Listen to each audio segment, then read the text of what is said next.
just have, boom, great idea. You need to shut up and listen to intuition. You're a system, just like any human being. The average human brain beats ChatGPT at simple problems about clothes. We are already equipped with the best decision-making tool. Some people, they just refuse to use it. Intuition works the strongest when you sleep, all biologically pre-programmed to lie to ourselves. Speed has a huge correlation with success. Leaps of faith are not optional. Intuition is not optional. If you want to be great, you have to. Hi, I'm Kellen. I founded an 8-figure startup without burnout or much sacrifice. If I have to credit one thing, one single thing to my financial, professional success, which came with happiness and general well-being, it will be one word: intuition. In this video, I'll show you everything I know about intuition, about what it is not, how do we train it, how do we use it, how do we trust it, where do we find the data points to build it. Every single thing about intuition in one video. Stay till the end, it's worth it. Here are my favorite 2 quotes about intuition. Louis Smith said,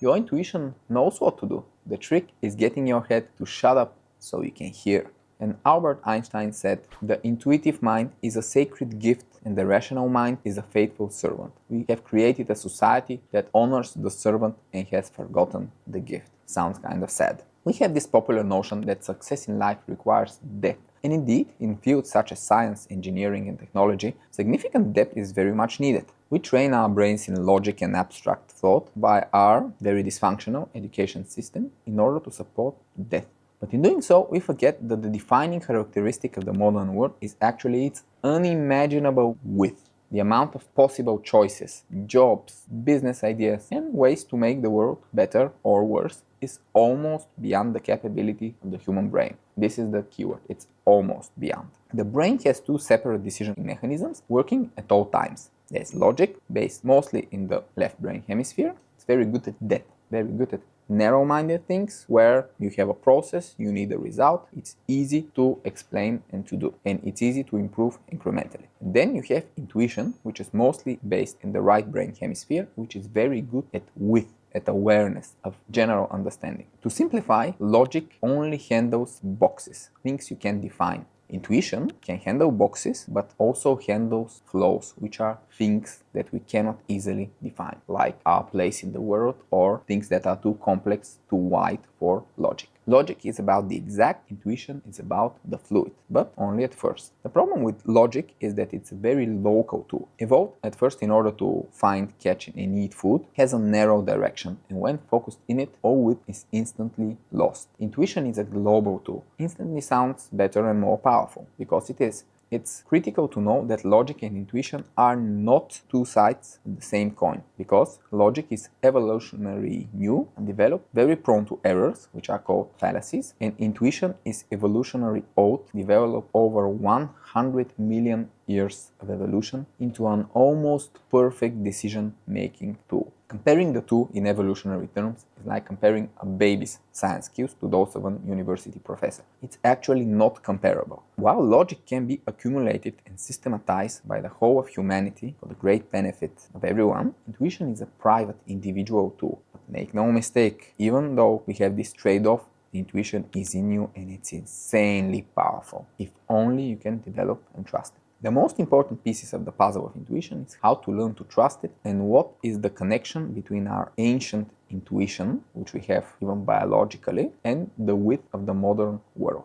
Intuition emerges from the buildup of experience over our biological, intellectual basis. The key difference between logic and intuition is that with logic you have to understand and be able to explain the workings of the system to get a correct answer. With intuition you may not be able to explain or even provide any reasoning. You have the answer. It's a shortcut, and you know, nature loves shortcuts. Intuition is strongest when facing binary choices, like, is my gut feeling good or bad about this option, about this person? Does this causal relationship run one way or both ways? Is this quantity when cooking too little, too much? However, on some level, life is made of binary choices. As we know from computer science, everything can be represented by a big collection of zeros and ones. If we see and feel the value of width compared to depth, intuition improves and eventually develops comparison hacks that can compare not 2, not 10, not hundreds, but millions of options without even considering them one by one. It's using the full parallelism of the brain.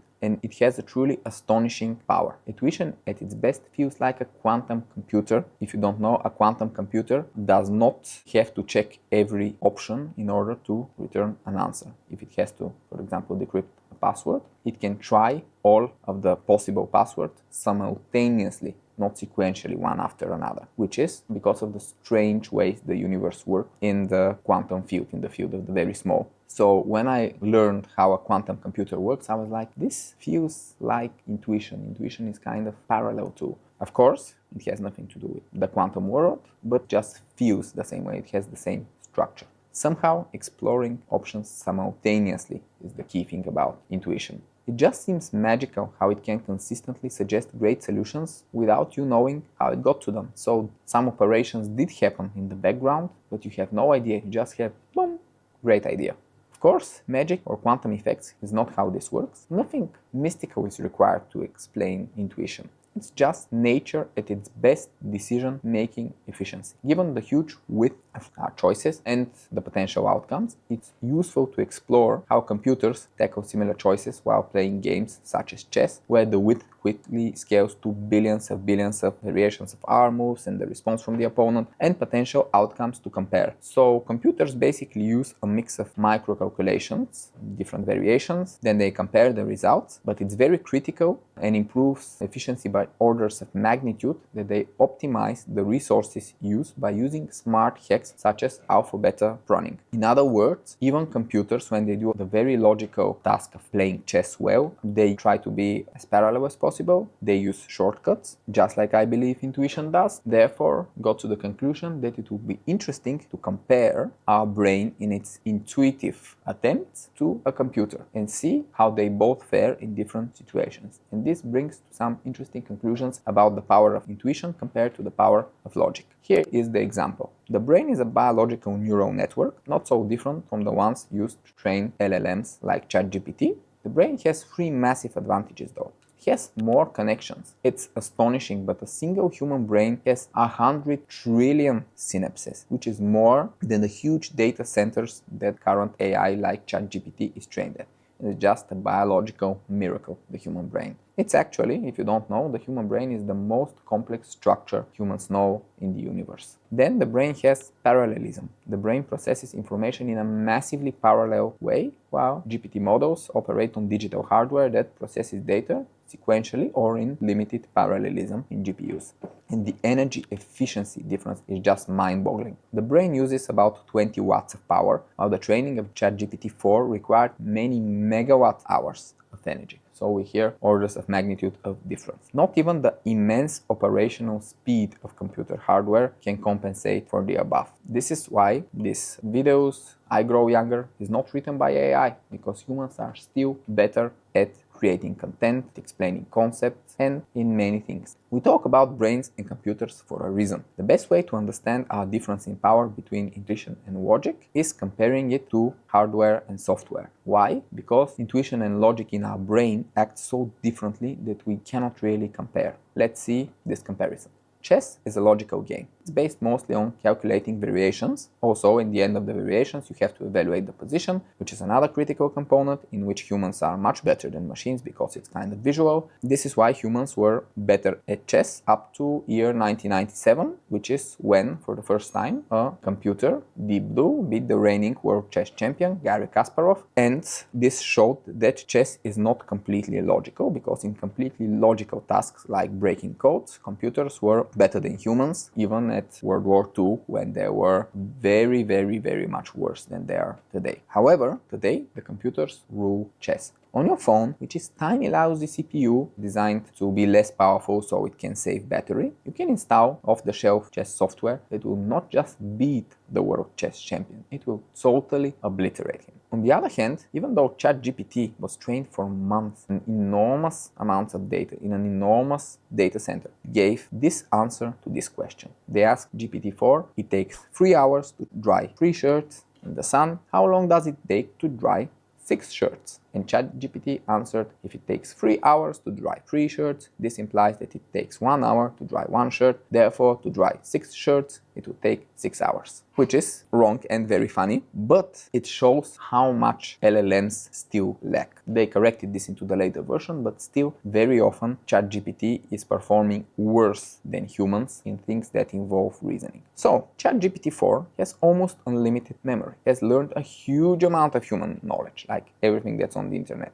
but it's still very far away from exceeding the best humans in any field, except maybe copywriting, even though it was given megawatt hours of energy and millions of times more powerful hardware than the phone in your pocket. And this is all while knowledge and language is just somewhat more intuitive than chess. Because chess is mostly logic, but has the intuitive component of evaluating the positions after you calculate the variations. And knowledge and language have a definite logic part, they have structure. So when we compare, when we recap, let's see what happens. The phone plus chess software off the shelf is much better than the world champion's brain at chess, like total annihilation. The world chess champion's brain is, on average, better than the average human brain because chess is very hard and the world chess champion is very, very strong in intellect, in logic, in everything. But the average human brain beats ChatGPT at simple problems about clothes drying in the sun, which is where more intuition is required. Even though ChatGPT 4 hardware and software power and cost are so much million times more than the phone and chess software power and cost. The world's best logical chess brain, the best human brain, loses by a mile from a $300 phone running an off-the-shelf software. Meanwhile, your average intuitive brain beats the world's billion-dollar best proprietary intuitive AI. Now, when you connect the dots, are you starting to see why logic and intuition are not two sides of the same coin? This comparison to tech products clearly shows that your intuition, if properly developed and trusted, is millions of times more powerful than your logic. It's not even a comparison. In order to understand why the difference in power is so huge, you can make another kind of tech analogy. It's very helpful to understand the difference. The following is a big oversimplification, but it's highly illustrative. In computer terms, our logical brain is lots of hard drive data, all of our memories in the brain, and language and our formal education and structures of knowledge, and it has enough RAM memory. It has a very tiny, lousy CPU. It knows a lot. It's very bad at making decisions. It's very prone to errors. So it's good to store information, but it's not good to make decisions. You may ask then, how did logic emerge to be as valued as it is today? In the scale of humanity, logic becomes stupendously better and more useful. Because with storage and knowledge transfer not being a limitation like it is with intuition, the lousy CPUs, our lousy logical processors, unite into a giant hive computer with a great error correction mechanism, the scientific method. Everyone can suggest ideas and decisions, but only the best ones get incorporated into the general body of knowledge of humanity. But still, remember that our lousy processors started at a level so low that this super useful, super admirable scientific process is still slow and very imperfect. Now it's better, but during the most of humans' history, it was very slow and imperfect. For example, we have to be thankful that for more than 2000 years, our lousy logical CPUs, with the massive help of intuition of individual brilliant people who made not incremental but giant leaps forward, people like Isaac Newton or Albert Einstein, they barely got us, all of these people, for all of those years, from Aristotle in ancient Greece to high-end technology today. If you were born 370 years ago and a whopping 1930 after Aristotle, your life would have been much more similar to the peers of Aristotle than to ours. In 1650, we didn't know biology was made of cells. We didn't know bacteria existed. It took our billions of lousy logical CPUs 1930 years of watching billions and billions of people live and die, including from bacteria-caused plagues. And they still had no idea that bacteria existed. This is how slow logical process is. It's very hard to build data on data. In comparison, Japanese sword making, which is one of the most astonishing crafts in the world, it was already at its best in 1650. It hasn't improved much since then because the process of making a Japanese samurai sword is complex, but it's highly intuitive. You bang on a piece of steel all day, and after doing this for 30 years, you reach insane levels of mastery. But if you ask some of those true soul masters how they do it, they will often not be able to explain because it has become a part of them. They know how to do it perfectly, but there are no rules for this. It's just intuitive. On the contrary, our intuitive brain has the same vast hard drive data, the data points for the intuition. Unlike logic, it has a super powerful CPU, very powerful, with a more parallel structure, more like the GPUs used for machine learning and AI. But it has almost no RAM, no short-term memory. It generates great decisions on the fly, but there are no logs as to how they are reached. The memory is already overwritten because it has to make the next decision. That's the shortcut. And even if we had logs about how intuition works, they will be too complex to be useful. And nature doesn't use anything that is not useful. So intuition works great. It's the best shortcut possible. It gives us great solutions and it doesn't give us reasoning, which is also kind of good on a personal level because this reasoning would take away our mental space when we already have the right decision. And since it all works great, the right answer to all the why questions, to the search for reasoning, should be who cares? It works. That's it.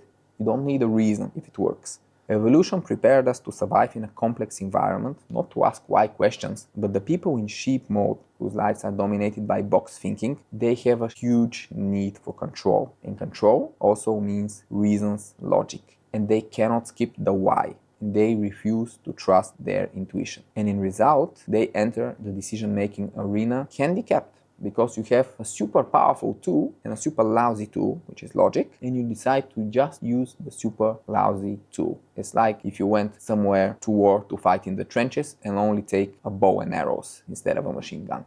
That's what these people do. We are already equipped with the best decision-making tool. Some people, they just refuse to use it, even though it's still in them. And even worse, when not trained and trusted, intuition fades and its whispering voice becomes even harder to hear. Logical thinking is also way more exhausting. So those people, they're not only ineffective and less successful, they also have a harder life, a less joyful life, because logical thinking is a boxy thing, prevents their flows, and it's exhausting their energy. At the scale of humanity, things cannot improve that much. With intuition, as without short-term RAM memory, we're just black boxes. We can share our decisions, but without being able to share our reasoning, it's hard for others to build on those decisions. At least not in the way that we do with science and the scientific method. But don't forget, we started at a much higher level. We started with something that is millions of times more powerful. This is why great scientists like Einstein, they shine with intuition, not just logic,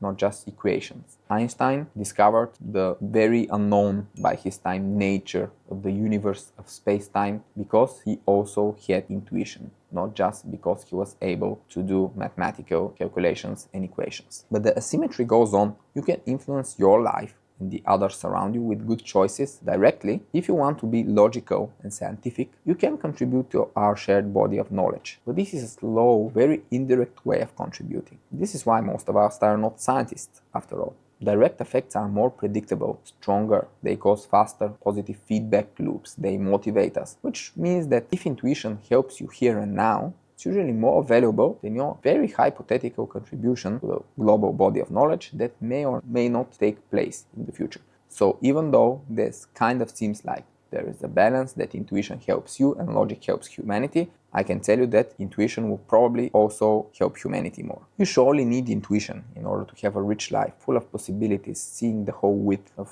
your choices. The question is rather, do you need logic apart from the basic math skills and science concepts? Do you need logic in your everyday choices? In order to answer this, three clear questions emerge. First, do you make decisions that affect humanity by contributing to our common body of knowledge? Are you a scientist, innovator, engineer, or very unorthodox, innovative entrepreneur? If so, you need logic so you can collaborate and communicate in the common language of science. Two, do you work as a non-primary teacher or mentor to help other people develop the logic with which they will affect humanity by contributing to our common body of knowledge? If so, you need logic so you can teach in the common language of science. Even though knowledge may come from your intuition, you need logic to express it into a structure which others can learn from. And three, does your work require logic because of too many rules? Let's not delude ourselves. If you are a lawyer, accountant, police officer, military, some other occupations, they cannot escape logic because they serve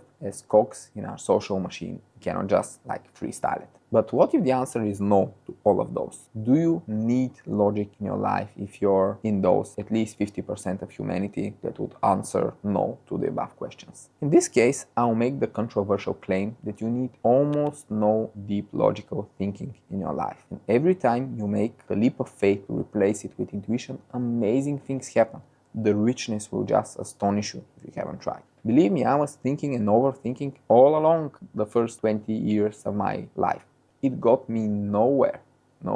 I was in a mathematical high school. I was thinking about becoming a software developer. I'm so thankful that I didn't. And life is much better without the thinking and overthinking part. And I'm here to help you trust your intuition and let go. Make the leap of faith. But before we see what intuition is, it's very important to remember what your intuition is not. And it's not an emotion. Fear and other negative emotion, feelings are not intuition in the sense that it's somehow presented. There may be gut feeling, you may feel something, but this is just a data point. The way you feel for intuition is a data point. It may be a very strong one, but remember, it's a data point. When you're searching for the truth, for the best decision, when you want to be intuitive and correct about what you do, data points are everything and emotions are data points. If you have strong emotions, they may seem like the feelings of intuition, but they are not. And especially dangerous is mixing your intuition, your sense of danger of potential failure with fears. Fears will make you avoid something.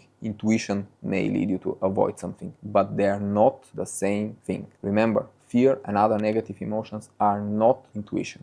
Though they are both subconscious, they may tell you the same thing, like I don't like this person, avoid this situation. They come from a very different place. They are differently formed in the brain and they vastly differ in their ability to nuancely assess a situation. Fear comes from the amygdala in the brain and it's an extremely primitive primal instinct. Completely lacks nuance, any form of self-correction. In the modern world, most common fears, such as rejection, are so overblown that the failure of this outdated mechanism of fear is probably the single greatest root cause of mental health problems. Intuition, on the other hand, is complex. It involves many areas of the brain, has all the possible nuance, has real data, and it constantly improves and self-corrects. So how do you differentiate between the two? I really love this saying. When your fear screams, your intuition whispers.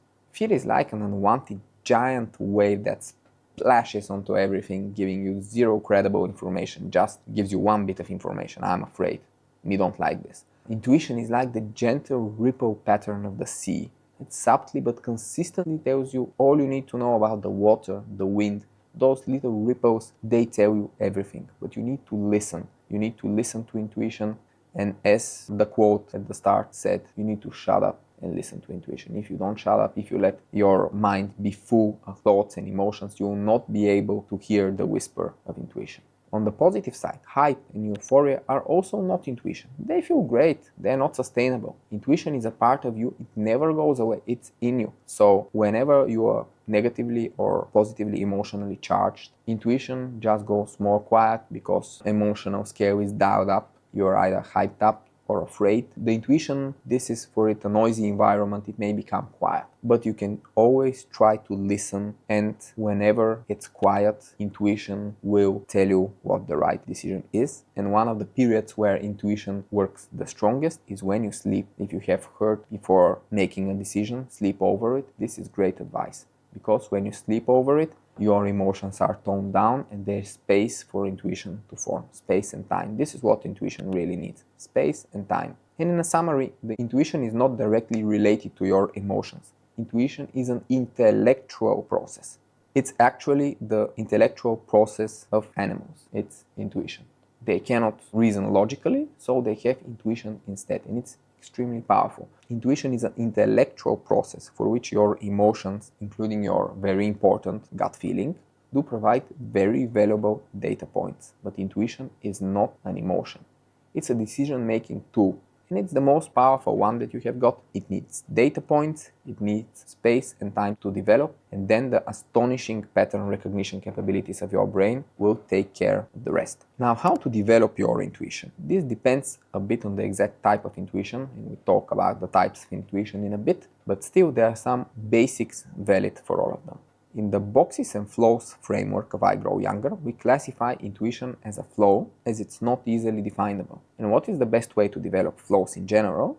Well, get rid of boxes. Get rid of barriers that stand in the way of flows. The boxes that directly interfere with intuition specifically are the following. First, I need to be right. I need to be right here, now, in this moment. I need to be right. It's a very bad box to be in. Second, I need to know if and when I'm right, and I need to know it for other people too. This is a wider one because it's not about this moment, it's about all moments, all places. I need to know which thing is right, which thing is wrong in the world. And the third one, the most dangerous one that results from those, is I need to be able to prove to myself that I'm right, and the same for others.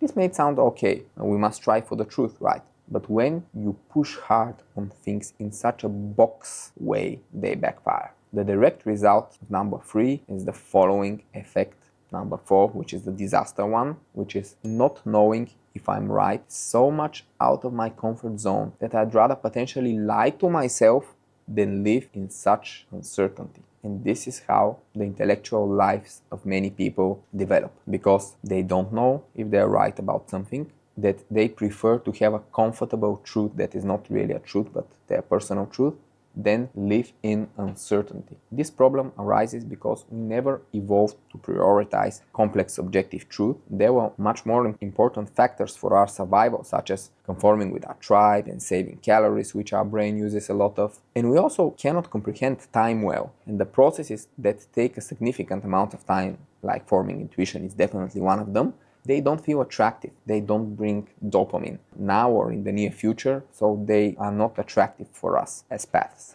Therefore, we are all biologically pre-programmed to lie to ourselves, which means cling blindly to the most black and white, usually emotionally attractive, personal version of reality, be it positively or negatively simplified, so in the black or the white direction, in order to match our current coping mechanisms, our current structure. We prefer this rather than live in uncertainty for a prolonged period of time. Humans biologically hate uncertainty. The problem is that this lying to ourselves phase, even if temporary, involves us buying into alternative facts, so believing things that are not true, and it really messes up the data points we used for logic and intuition.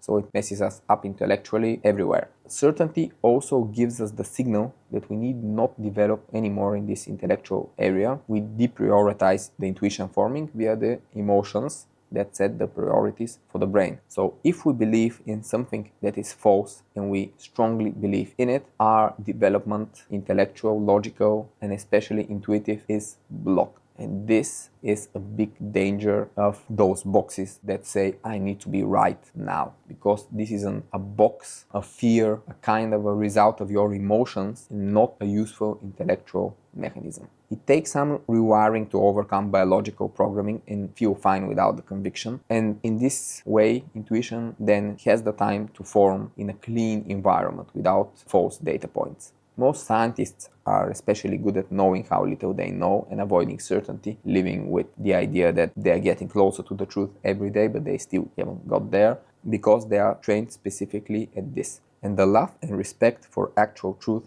is a flow in itself and help us destroy the I need conviction to feel okay, very harmful box. Flows also help each other. So love, energy, responsibility, motivation, creativity, curiosity, meaning, they all help create the space for intuition to form by removing various boxes that are on the way. But there's one more critical component: speed and scale. The more you have lived through, the more helpful data points there will be for patterns to emerge. This is vastly underestimated by most people. Speed has a huge correlation with success. If you see the most successful businessmen in the world, almost all of them do everything very fast. They try a lot, and the main reason that they are successful is they do things fast, they have been through a lot, and deeper intuition is formed, which leads to better decisions in business and life. Now that we have covered the basics, let's see what intuition looks like in real life.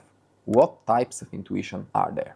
There are deep biological types of intuition that we, as well as other animals, are all born with. A feel for our body, kinetics when we move around, space orientation, where we are, what are the distances to the objects around, the directions. We have an intuition about nature, an intuition about weather. Those are important, worth developing, but we'll leave them aside for now and focus on intellectual intuition, which is our quest for the truth and better decisions, which come from understanding the world in intellectual terms. We may crudely divide the world into humans, or maybe humans and other conscious creatures like animals, and systems, which are structures that are not conscious, like an oak tree or McDonald's Corporation. And we can say that we have an intuition about humans and an intuition about systems. This is kind of helpful in some situations, and we use such a model sometimes in I Grow Younger, because it helps with the main differentiator that you have moral obligations to humans or animals, but you don't have moral obligations to systems, which means that destroying a human, a creature, is always bad because it can suffer. But the system cannot suffer, so destroying a system may benefit more humans and creatures than it will harm, and in this case, it's arguably moral to destroy a system. However, our interactions with humans are different from one another, because humans are not only different, but also behave very differently individually versus in groups, in hierarchies, in different moments of their lives. And our interactions with systems also largely differ. Systems can be many sizes and types. They can be emergent, which means not designed but rather born under evolutionary forces. They can be designed poorly, they can be designed well, they can be thriving or dying. So every system is essentially different. So this distinction into two groups, humans and systems, it becomes a distinction between many different kinds of humans and systems, and it's not so helpful for intuition, as the nuances really matter here. We need some basic, very low-level classification of all mental processes that always holds. There should be no exceptions. After all, we have neurons that form structures. What can such structures output? What can our brain hold? Well, mainly two things: structures, quantities. So there are two basic types of intuition. There is an intuition about structures, which includes all the boxes, the causal relationships, and all the tree of consequences of any action.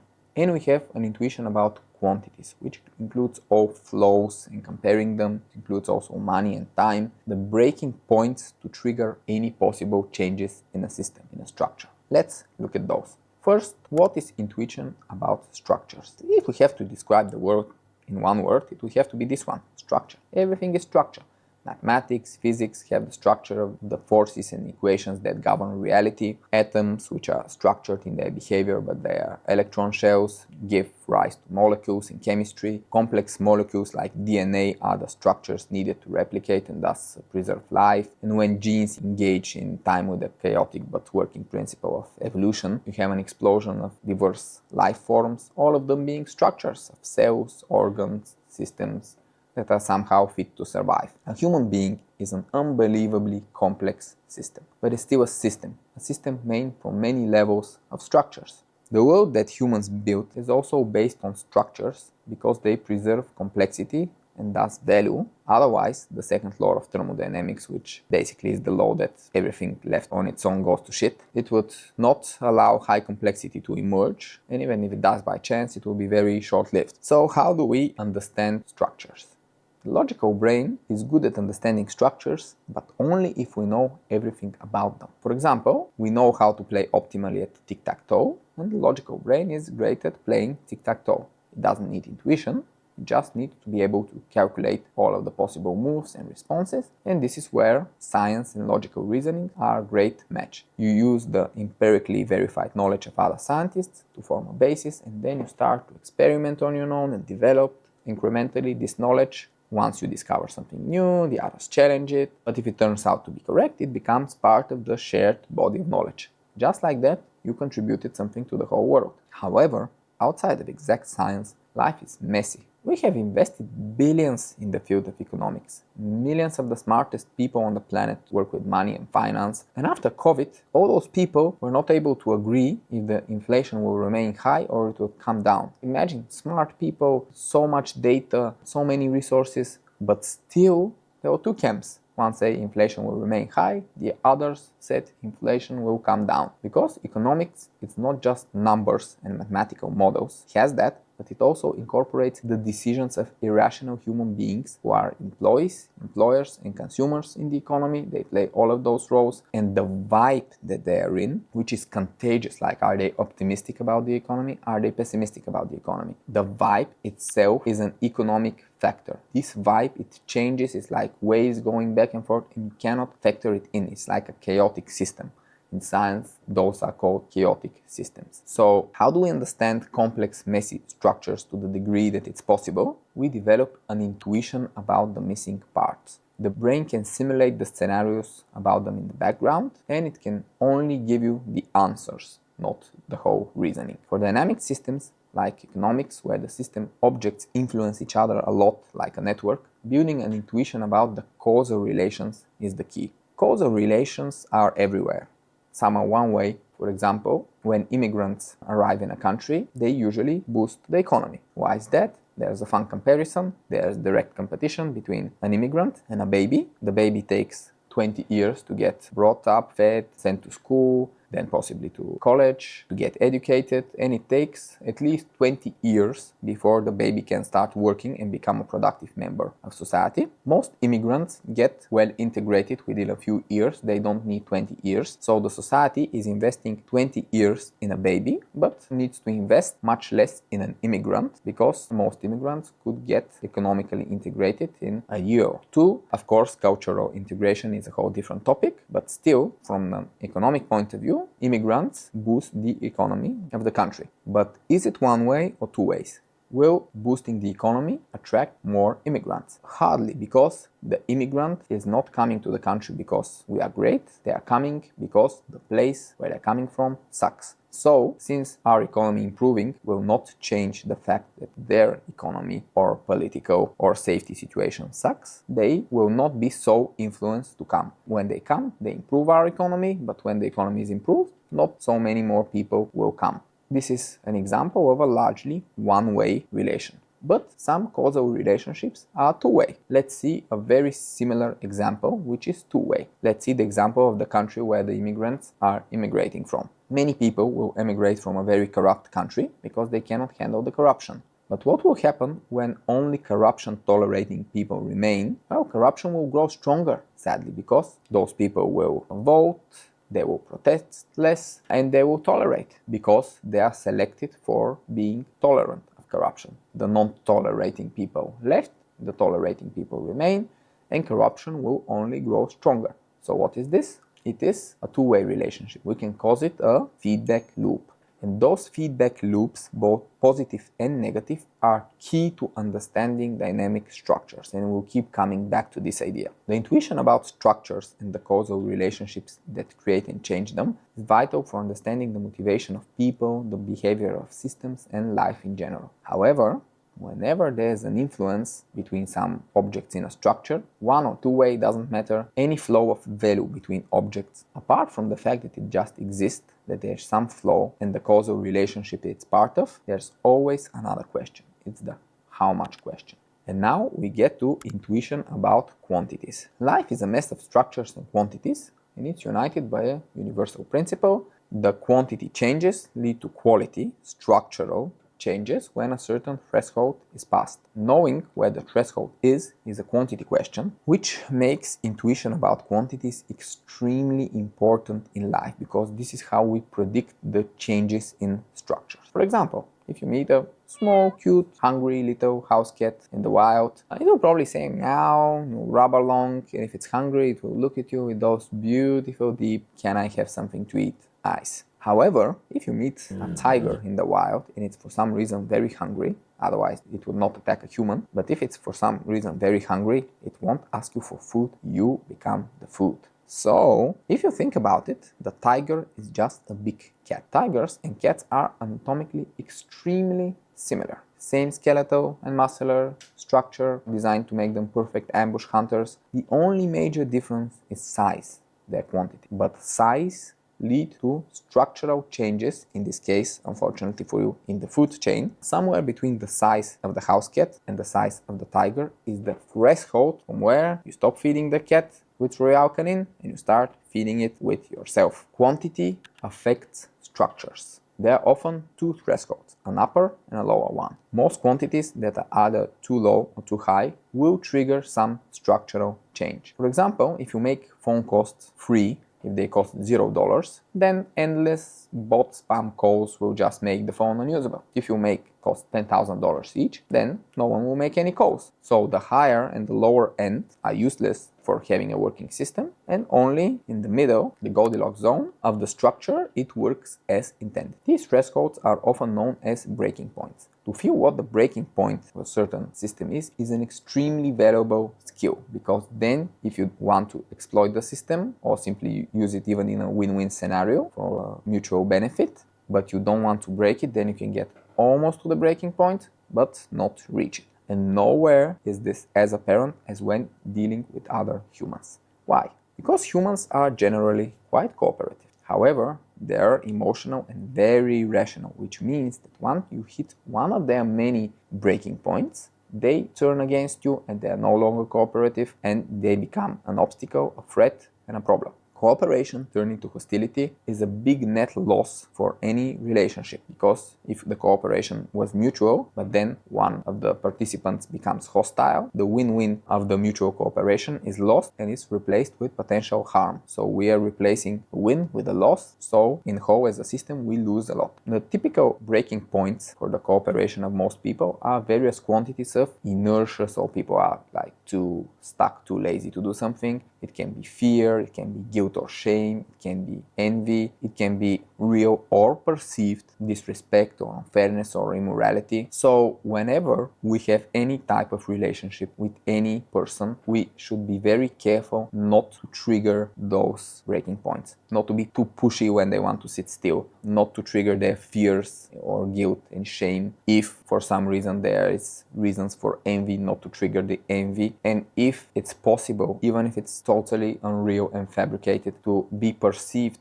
disrespect or unfairness or immorality, then you should be very careful not to trigger those breaking points. Otherwise, you get uncooperative humans, and this is not what you want in your life. Of course, there are exceptions where cooperation is not necessary at all costs, and in this case, you can just say, fuck it, I'm going to do what I need to do. But generally, it's good to keep people around you cooperative. And those vary among different people. Some people are just wary, and their first breaking point is fear. They are very careful about not to do something they're afraid of, not to get out of their comfort zone. Others have a hero mindset, so they always want to be the hero, and they react very strongly to injustice, even if they are not the victim of the injustice. Sometimes it can be a third person. They can still react very strongly or even aggressively. So you have to feel people's cooperation killing breaking points. It's impossible to navigate any complex relationships without this feeling, without this intuition. But hope is never lost. There are also positive breaking points for people. Sometimes people will just be ordinary, they will just be what their self-interest requires. But there is a positive breaking point of radical selflessness, unconditional love, courage, kindness. This may turn around relationships that may seem completely hopeless. I was very moved by the story of the very ambitious initiative of the World Peace Day, which is something that actually happened. A person had this crazy idea: one day in the year will be World Peace Day. So all wars, all conflicts, they stop and we have one day of peace. Like, crazy idea, because you have to convince people like the Taliban to do it also, which is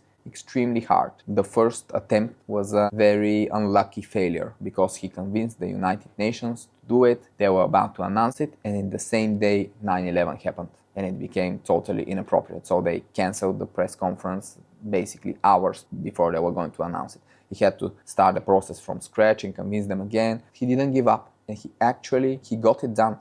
Actually, even the Taliban agreed to the peace, which is astonishing. This shows that there are positive breaking points, and I like the saying of, I think it was Martha Bay or someone, who said that you can always outlove the problem. So never underestimate that unconditional love may trigger a positive breaking point, may turn a logical, usual relationship into something that's not logical, that is more in the flows, and it can bring you things that you never thought was possible. The other quantities that are worth feeling are the flows, like love, respect, motivation, creativity. They cannot be measured, just like you cannot measure your intuition. But you can compare your flows now to the same flow in the past. You cannot measure your current creativity, but you can say whether it's higher or lower compared to past times. Those are valuable data points for your intuition, so you can understand yourself better. Are you going in the right direction?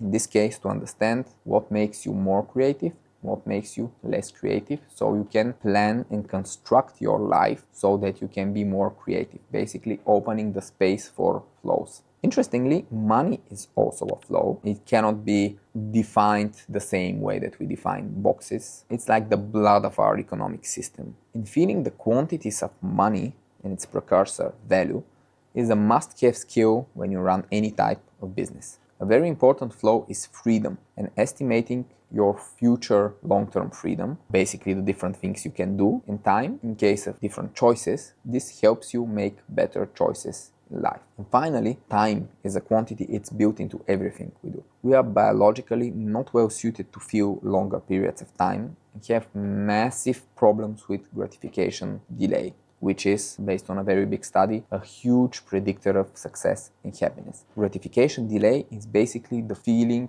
of time. So the feeling that the future time is just as important as the current time, and we can delay the gratification for the future time. So feeling time as a quantity, because it is a quantity, is a very important part of intuition. Building an intuition about time, or as we call it in I Grow Younger, time understanding, is a key to living a life full of the right priorities, because feeling time is a priority thing. Do I do this or that in my limited amount of time? And by simple exercises such as trying to guess what time is now when you last looked at your watch or phone 1 hour ago, trying to guess what the time is to the minute is a simple, very working way to develop time intuition. You can do it about hours, minutes, days, years, whatever. You can try to guess the year that something in your life happened without checking, and you can try to have a feeling of time. In this way, you develop neural circuits needed to assess time, and this way to have gratification delay.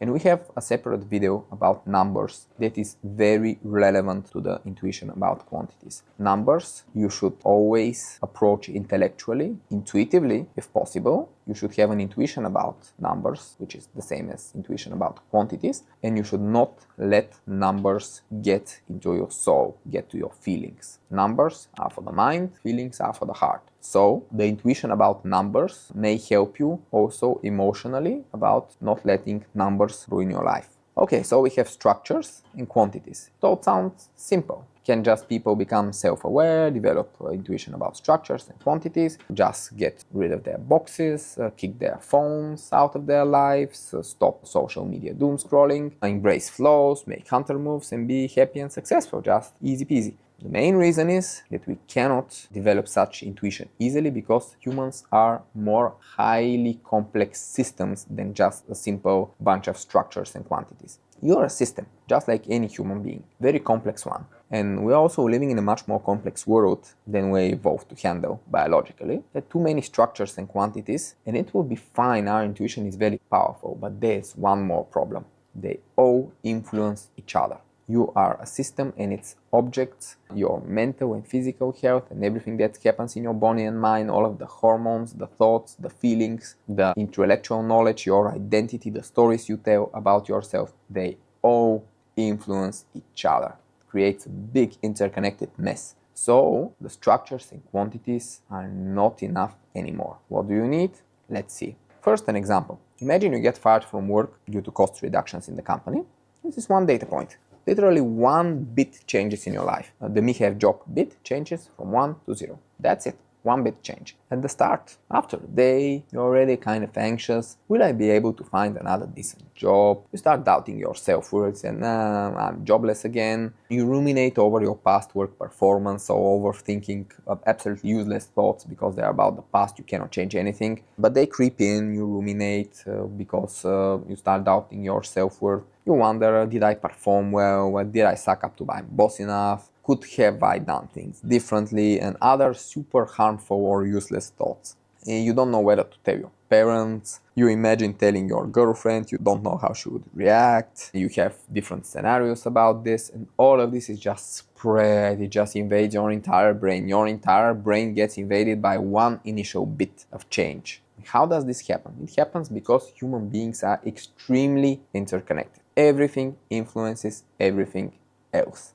In such systems, it's no longer useful just talking about structures and quantities because they're everywhere and the ripple effects go in circles. For example, this negative spiral that I just showed you may pass 10 times via the object self-worth, and every time new bad thought or feeling will decrease your self-worth until it gets to the bottom and you feel like a hopeless loser. And every time it passes the ripple, when it passes through your self-worth object in the structure, the system that you are, and every time when it's reduced, it creates a new ripple in the system because your self-worth, your self-love level, it influences everything. So it just becomes a negative vibration that you cannot get rid of. And the ripple effects, when they go in circles, the many positive feedback loops. Positive feedback loop, I have to stress that it doesn't mean that it's good. It's a term, positive feedback. It just means that it's a spiral. It's reinforcing the good or bad change. So positive feedback loop doesn't mean good. It just means increasing. This is the meaning of positive in this case. So the positive feedback loops, good or bad, become the most important structures. They vibrate with the positive or negative, so the good or the bad food we feed them with. The food are emotions that we internalize, thoughts, everything that the world throws at us, everything that we cannot properly deal with. And this is why we call these complex systems, such as people, vibe systems. Why? They are networks, everything is connected to everything, directly or indirectly.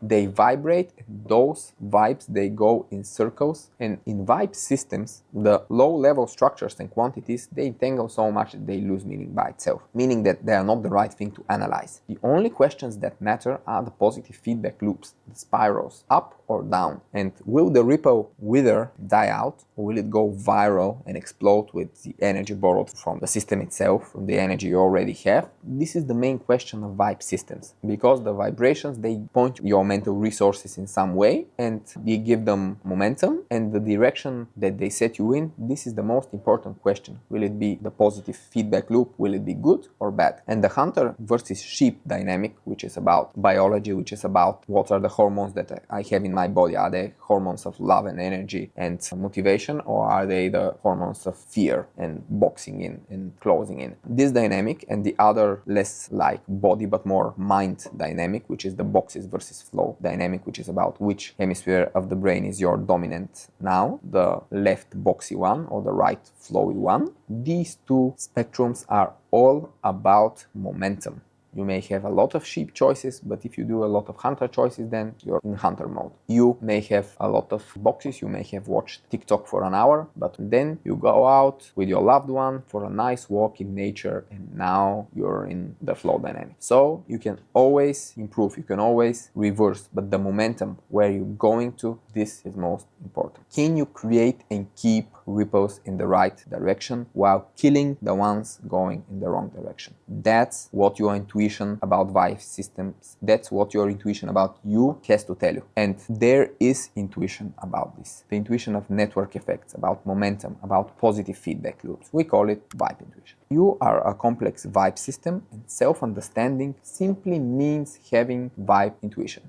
You don't lack data points about yourself. You live your life, you have plenty of data points. Everything in your life is a data point. You may lack not data, but the framework to analyze it all, to lay down the data points with no emotional bias. So you lay down the data as it is. This is what most people are missing. They either distort the data emotionally, or they lack the framework to lay down the data in the proper structure. This is where I Grow Younger comes into play in order to help you, to give you the framework to analyze the data. You can use use many other approaches to detach the data from the emotions it goes in. You can be mindful, you can meditate, you can do like breathing exercises, you can go to sports, dance, try to get your emotions and your anxiety off you so that you can have clear data. So this is a problem that has a lot of known solutions. But the framework to analyze the data, the intuition about yourself, almost no one talks about it. So we focus, I Grow Younger, very much into the intuition, the framework to analyze the data. And by analyze, I mean intuitively analyze, not overthink it, not even think about it. I don't think at all.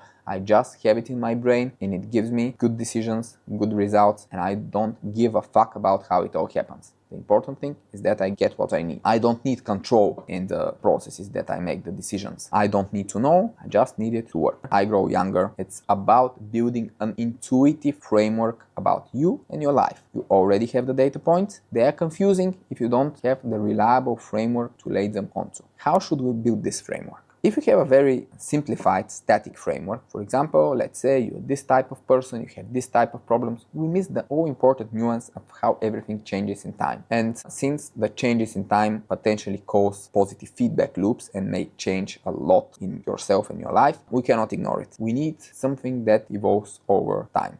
This is a problem of many psychological models. For example, if you take a personality test, it ignores the fact that the direction you're heading in may be more important than your current state, who you actually are, because in a year you can be a different person if you take good steps to change and improve. But on the other hand, how can we evaluate everything happening in our rich subconsciousness in real time? This is clearly impossible. It's just too complex. So we shouldn't go overboard with trying to mirror reality in our model, or there will be too much complexity to handle. This is why I Grow Younger takes an optimal middle ground. We ignore small events like your random thoughts and emotions, but we do use your actions as data points for our intuitive framework, which can become, of course, yours. Actions are the real deal.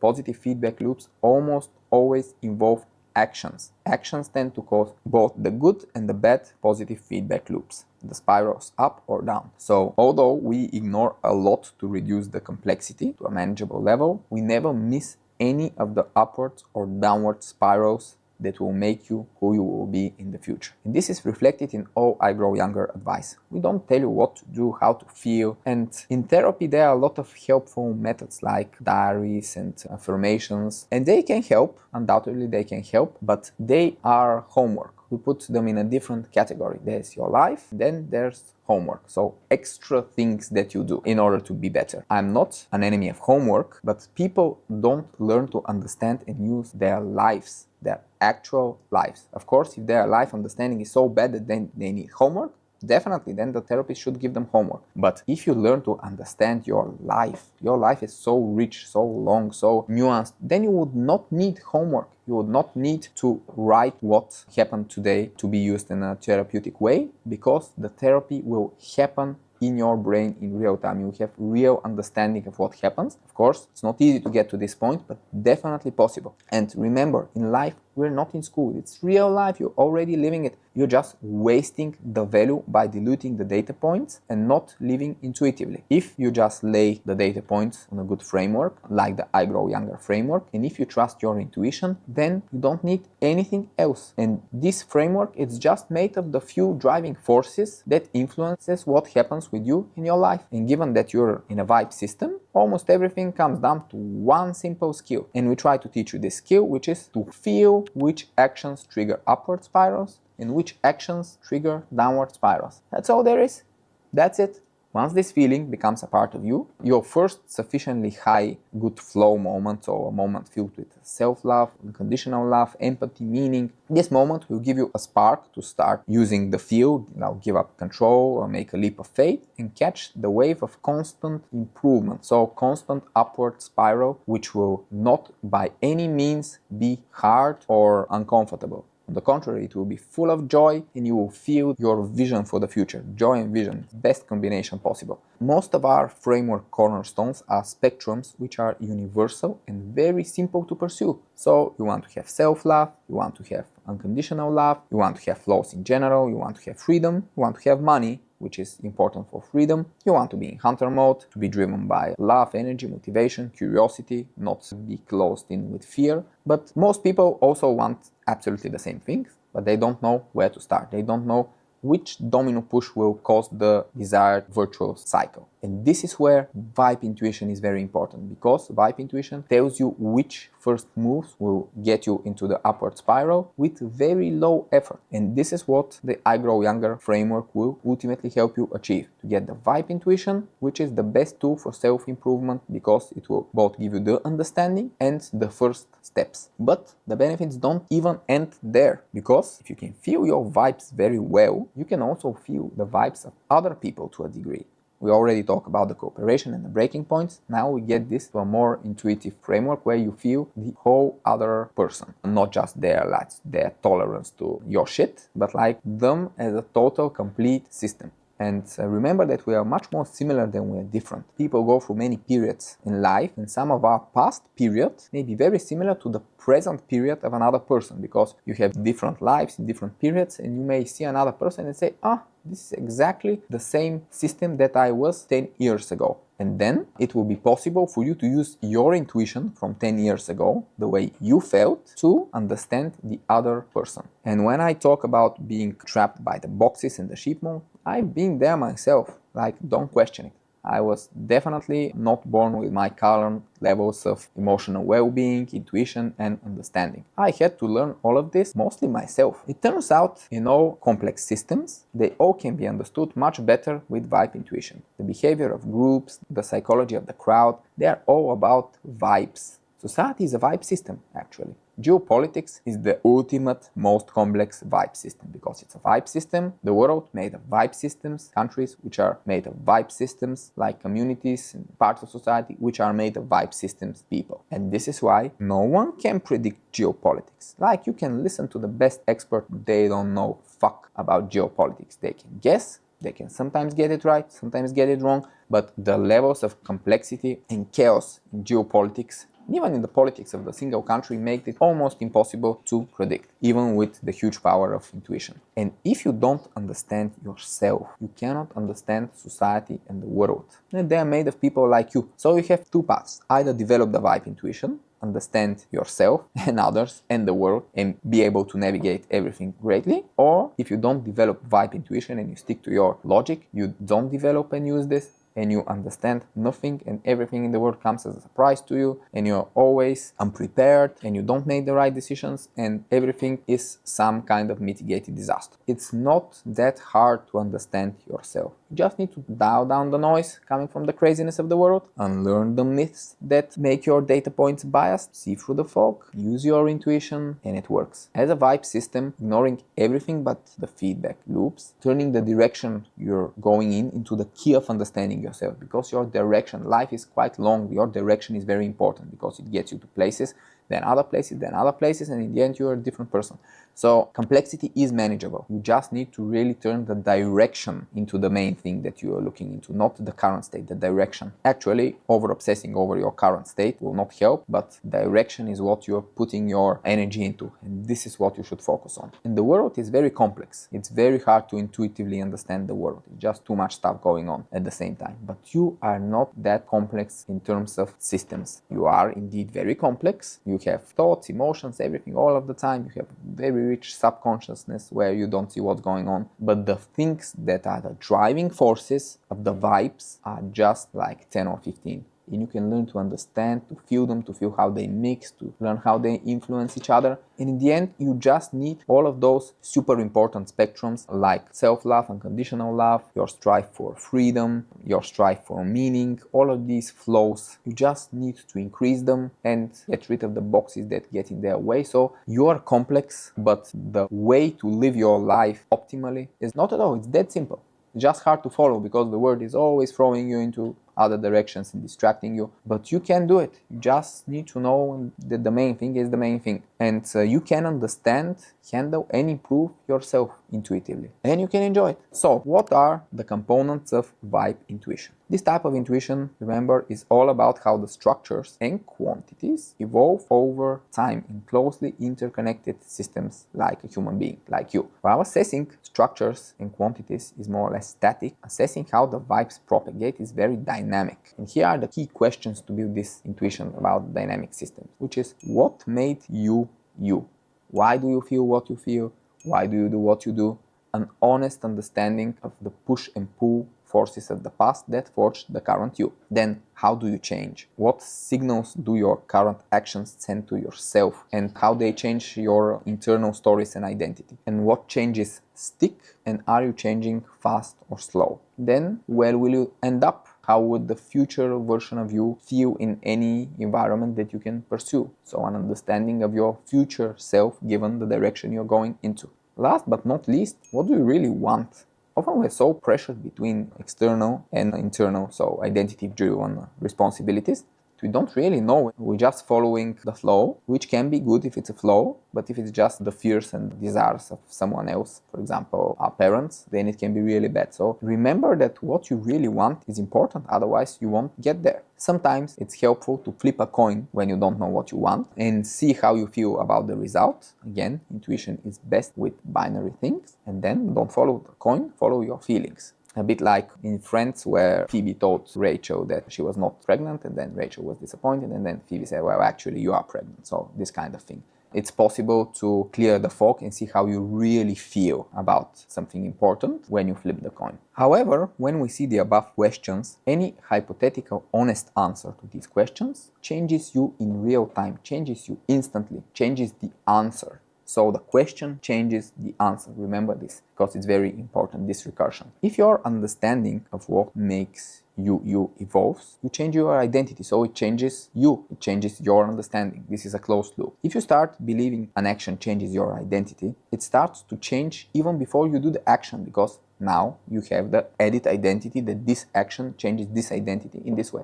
So again, we arrive with a closed loop. And how you imagine future you is part of your current you. So again, it's not about the future, it's about now. And what you really want is part of your identity, if you really want it. So these closed loops are very important because they affect the way you change. Everything in you becomes a closed loop. If you believe you change slowly, you change slowly. If you believe you change fast, you change fast. If you believe you change hard, change hard. If you believe you change easily, you change easily. So these are all self-fulfilling prophecies. And actually, with a few medically diagnosable exceptions where things go wrong for medical reasons rather than mental, the game of self, your internal world, is just one big self-fulfilling prophecy. If you think you can, you can. And this is a good thing and a bad thing, because you're highly susceptible to both upward spirals, where you think good things and they generate other good things, and downward spirals, where you think bad things about yourself and your identity, and your identity actually worsens in real time. But still having the freedom to do both of them is better than having none. It still gives you power to change positively. You may use it or waste it, but you have the power, you have the potential. Just need to be on the right side of the most important key spectrums, which we already said. More flows, less boxes. More love, less fear. More self-love and self-worth, and less of guilt, shame, and everything that prevents them. More higher love, more unconditional love in your relationships, and less attraction. Of course, not that attraction is bad, it's just that sometimes it can get you into a relationship where there is no true unconditional love, and this can lead to the relationship gradually becoming more toxic. More hunter moves, less sheep moves. And more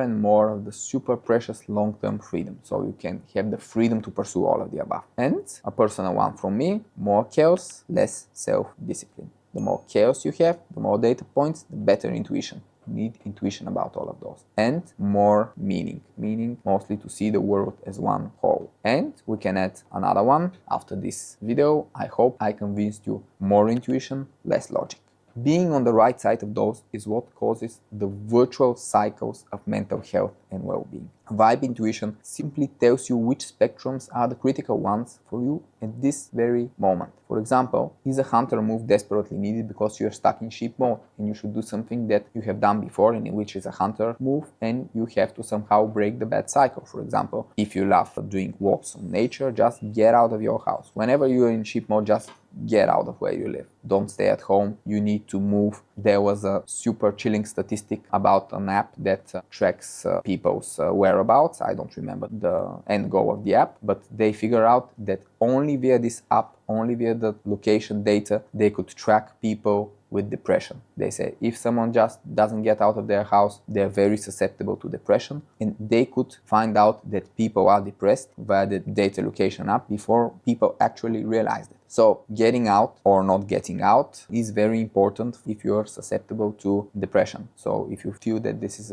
dangerous for you, get out more. And when you know that you should do it, it can become the hunter mode that changes the cycle and gets you out of the sheep mode. Maybe you need to destroy your people-pleasing problems, and then you need flow, maybe running between people in a crowd of strangers, which is the anti-people-pleasing experience that I Grow Younger recommends. Maybe your long-term freedom is in danger because you're starting a business in a very tough industry and you don't have backup plans, you're gonna take out loans and stuff, and then your intuition will say, no, don't do it. You're jeopardizing one of your core spectrums, long-term freedom. Feeling all of those vibes requires self-love. Why? Because honestly admitting where you are on those spectrums and where you're going requires to accept yourself for real. To accept your current situation, it requires to accept yourself. Otherwise, instead of truth, intuition, and progress, you get coping mechanisms, and the left part of the brain would drown you in overthinking and logic about how things are super good or super bad, just looking desperately for some comfort zone. And you totally distort the nuanced picture of what's really happening. So you need self-love. You need to accept where you are, where you're going,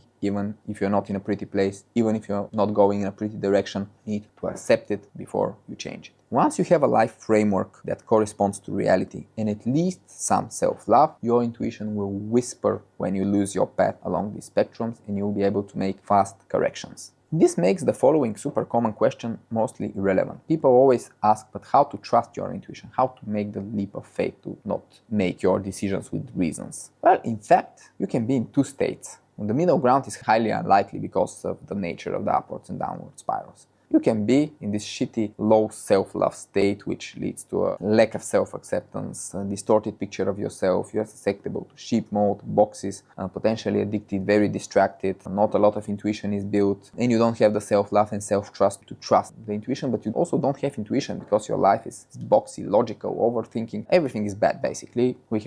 Most of us have been in such places. Luckily, you have defense mechanisms. Some of them are ugly, but they kind of get you out of there. We have flow. And once we get out of this place, we get out, which is what I wish everyone who is in a bad spot, of course. But in this situation, intuition is kind of down and out for a while. And you need to search for it, you need to look for it. But if you don't have flows, intuition will not come back. So first you need flows, and intuition will not usually be the first flow to come. You either fall in love or something more like getting love, empathy, meaning. So you will not trust your intuition, but also you will not have very developed intuition in this moment. On the contrary, if you have a high self-love state, which leads to unconditional self-acceptance, clear picture of yourself, then you not only have real, original, unbiased data of your experience, but your experiences are much more valuable because you are in hunter mode, you do more diverse stuff, more flows, less boxes. When you have less boxes in your life, what do the boxes chase? Well, mostly dopamine. So when you're not a slave to the high dopamine spikes, this makes you unpredictable. So you do different things every day instead of just watching TikTok. This results in a rich, nuanced experience that forms loads of intuition. And here you trust your intuition, but it's partially because you feel its power. It's not so hard to trust it. So you have something powerful to put your faith in, the flows through your life.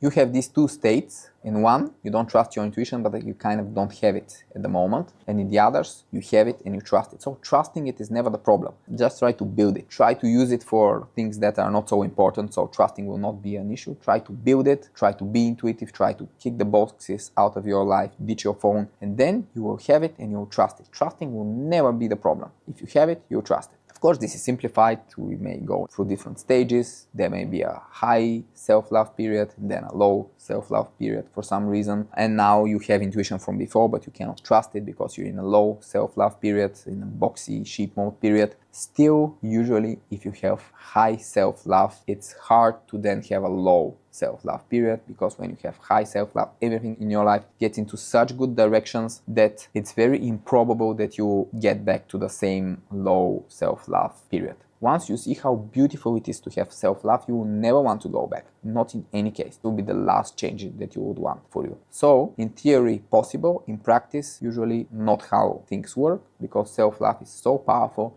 that you either are stuck in the bad place where you don't have self-love for a long time, or when you have it, you would never want to give it up. The deeper our intuition, the more self-trust and self-love it requires. Making a major life decision without having a logical explanation is a serious leap of faith. Those ideas and decisions are what separates us from the crowd. Everyone can copy and rationalize, but the world rewards the brave and the original.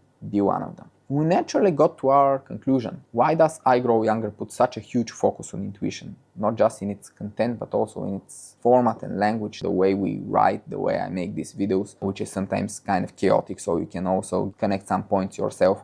The reason is that the language with which we invite you, without any personalized help from our side, because after all, this is one-to-many communication. I tell you something without knowing who you are. Why are we so insisting on intuition? Why do we want you to connect the dots between the structures of reality and your unique life? Because never in the history of mankind has intuition been a more important factor of success. So you need intuition for your happiness, for your self-improvement, but also for your success. Here is why developing your intuition is especially important in modern life. Many people think that success in life is like running a marathon. You have a six-pack and you need consistency, you need to grind more than anything. In a marathon, it helps being kind of analytical, analyzing, managing your tempo. No, I have to run 1 kilometer in that many minutes, all of that. But in reality, success in life is more like javelin thrower. You have a lot of attempts, thousands of attempts throwing the javelin, and this requires peak effort. So you train, and then you have a challenge and you have peak effort to throw the javelin. This is everything that determines the direction of your life, not only your self-improvement, but also your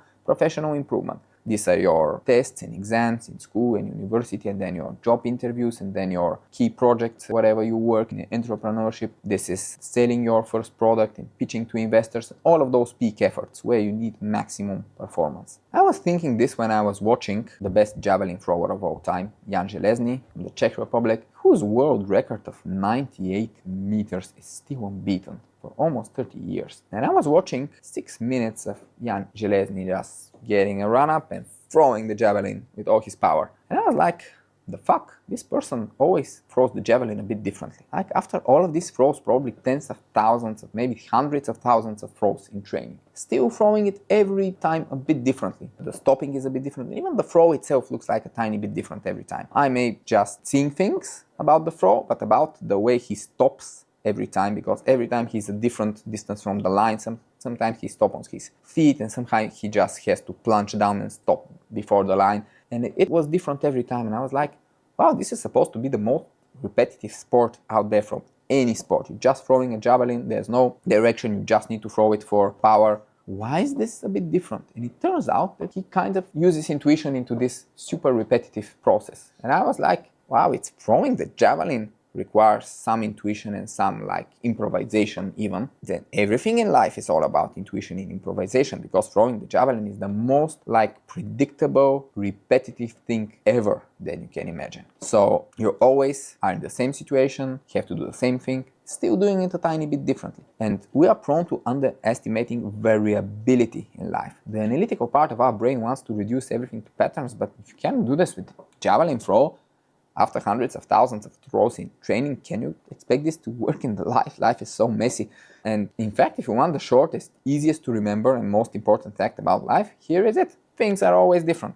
There will never be a situation where this is wrong. Things are always different. There always something changes over time. When we talked about the width of choices in modern life and how intuition is great at covering this width, there is a specific reason. Most people don't aim high enough in life. They don't know what they are missing and they settle for less. If you don't know what it is to be rich and you don't try, well, of course, you stay poor. If you're addicted and have poor health, if you have forgotten what it's like to be healthy, you stop striving for it. So the really important thing in life is to aim high. Aim high in health, in freedom, in money, in what you give to the world, in how well you treat people, in responsibility, in all of the great things, in all of the flows. And when you aim high, I just love this saying about Derek Sivers, who I'm a fan of. He said, if you're not saying hell yeah about something, say no. Now, this is really controversial. Internet is full of articles about this being wrong. But this is because people apply it for the stupidest possible things such as relationships and marriage. Like, of course, if you don't say hell yeah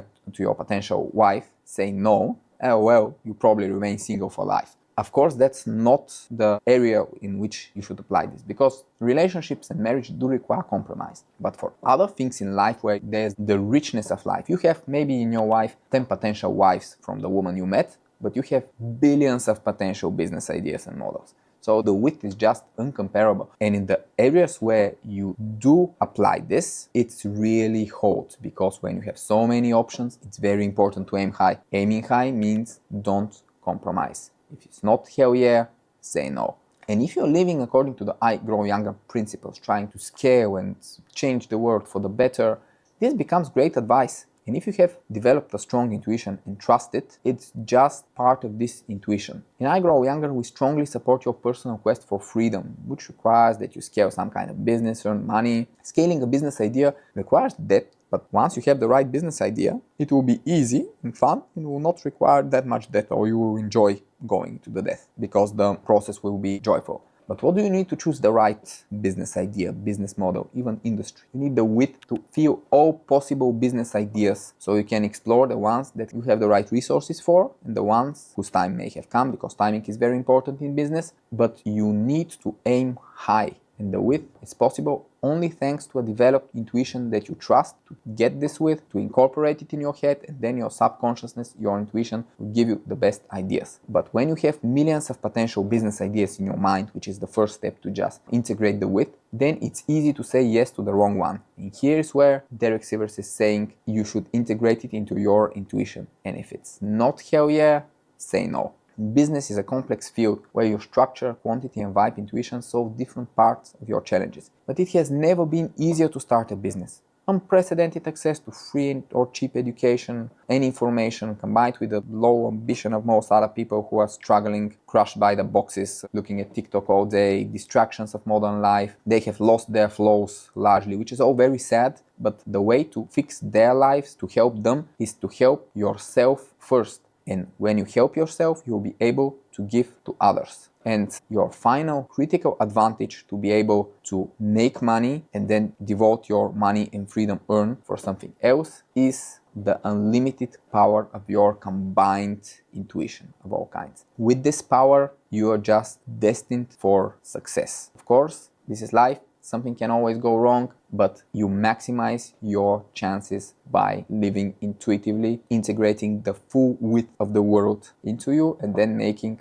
fast, intuitive decisions. To summarize, what you need to develop your intuition. You need first self-love and other flows that will help you get rid of boxes in your life. Then you need to accept that you may do things without knowing why. It's no longer scary if you see it works, but that the dots may be connected later. You should ditch logic except for primarily logical challenges, as it's tiring and very ineffective for most life choices. You should live your life to the fullest in terms of speed and scale. Don't delay. The more and more diverse experience you gather, the better.